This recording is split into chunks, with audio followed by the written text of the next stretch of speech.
喺日本涉嫌藏有大麻被拘押咗33日嘅關楚耀，星期四舉行記者會，向公眾、親友同歌迷道歉。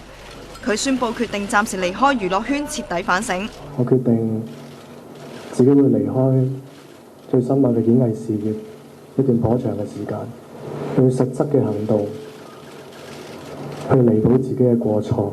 睇到仍然喺日本嘅女友惠絲，關楚耀就忍唔住眼紅紅。我同大家一樣都係好擔心佢，好掛住佢。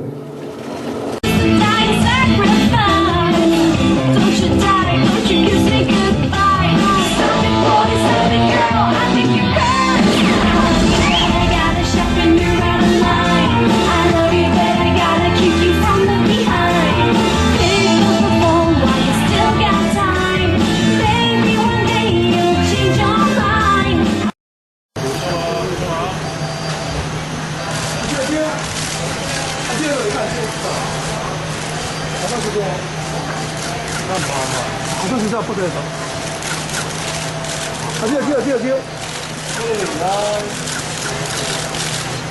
接回去。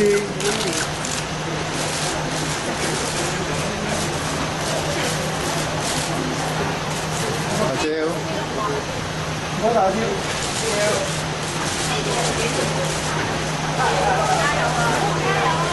佢反省之後，覺得自己好錯，希望可以警惕年輕人。希望佢哋可以珍惜健康，珍惜生命，遠離毒品。